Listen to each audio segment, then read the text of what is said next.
it. I was going to put it back in the end. That's okay. Basically, they loved the idea, and they had great, they had boldness, and they went with it. Basically, the problem was it was 3 hours and 3 hours and 10 minutes. That was really a 4-hour movie, and it was really a two-parter. They don't make those anymore, and that's a big issue. You can ask me about that later, but it's a huge issue for me, because I grew up in these kind of theaters watching two-parters. The actual, those of you who have seen the movie, there should be a break after Donald Sutherland meets with Kevin Costner. There should be a break, because there's so much information, I knew it, that you need to take an intermission. I love those. You can think about it settles in, and then you come back to the second half, which has its own rhythm, and it goes through the courtroom and the climax. But given what we have, I had to jam it all into 3 hours and 10 minutes, and it had to move. No question. So I decided this is what we're going for. The editing, of course, is even more complicated, because when you still shoot all this stuff, we still have a mess. And we had 6 months to do it, and we had 3 editors. 4 actually, and 5 if you include a very active associate. So let's say those 5 editors and me were in that room. The blood was flying, and a lot of things didn't come up. A lot of wonderful things came up, kinetic. But basically, if we had not had that screenplay, it wouldn't have happened that way. But at the end of the day, we had a monster. And we had a December 18th release date, as I believe, something like that. And of course, there's a usual studio executive who says, well, I don't think they're going to understand it. And we should take it out to Burbank and Pasadena. So was Pasadena in those days, and play it for a preview audience. And here, this is where I almost almost stood up and said, no fucking way. I said, if you take this, I didn't say it that way, I said, we can't do that. His name was Bob, he became Bob.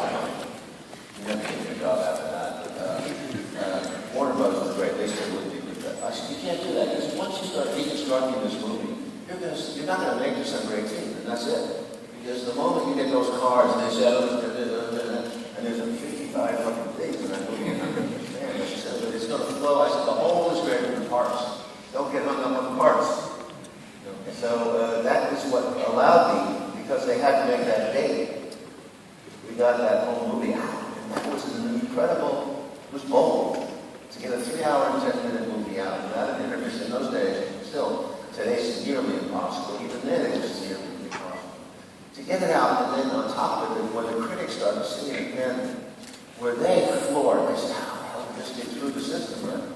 So they were like stunned, because it was coming fast. And Newsweek said, don't believe this movie, a cover story, Time, everybody, New York Times, everybody condemned the movie. It was a big, major culture figure, except a few people who said, this is great, this is thrilling, who reacted to their gut. The best review would be like, well, I don't know if any of this is true, but it's fun and it's great. So that's what you get, and nobody will go to bat for you. And here I was, I fought on that movie for 6 more months.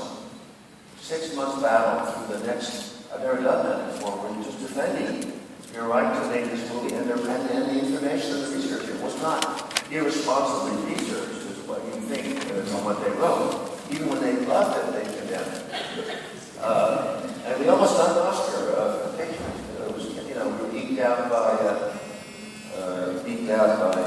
what was the name of that movie?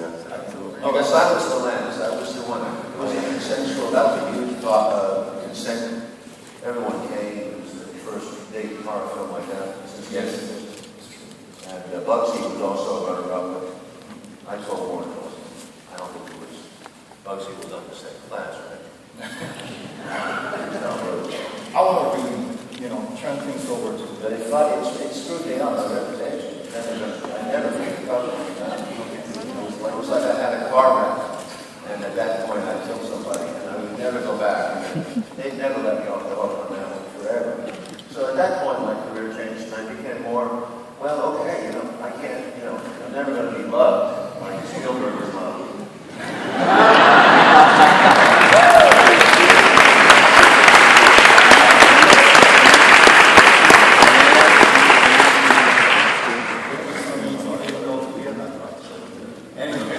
I have one last question. This is one last question before I turn things over. Yes. 40 seconds into JFK. There's historical footage running with a voiceover. There's one black and white grainy shot, 60mm most likely.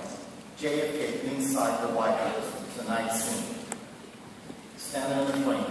And next to him, there's another guy. We recall this shot. Okay, I recall that shot. You know that shot. I know that shot. If you change your life. I know that shot.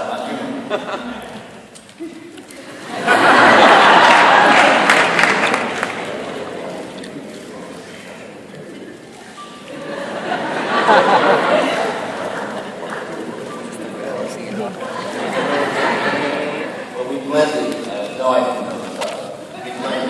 We blended real footage with dramatized footage. Is that what they call it? Now it's become standard on TV. It didn't exist then. We actually one of the first that blended the real footage. I tell you, for the benefit of Yeah, people who don't know. Yeah, the one that don't know. Yeah, it's electric governor of Puerto Rico, Mr. Somebody standing next to John Kennedy. It's a really The real footage, and it sort of sets the tone for Puerto Ricans. Yeah. Just in a show.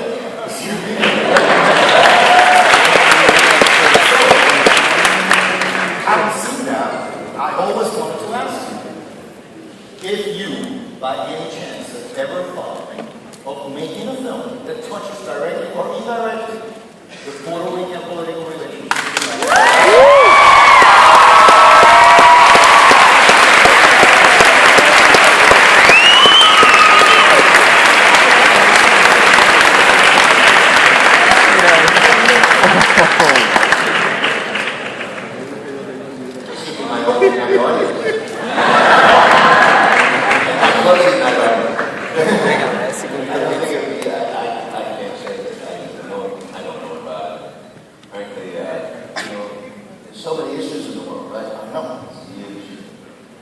But, once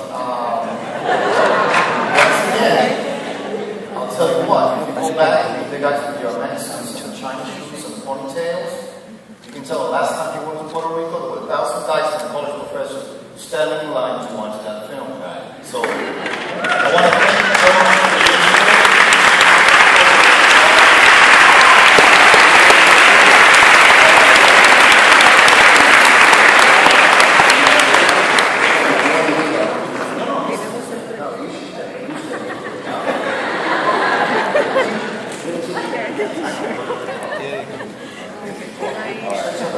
I'll be happy. You've had 9 Miss Universe or something?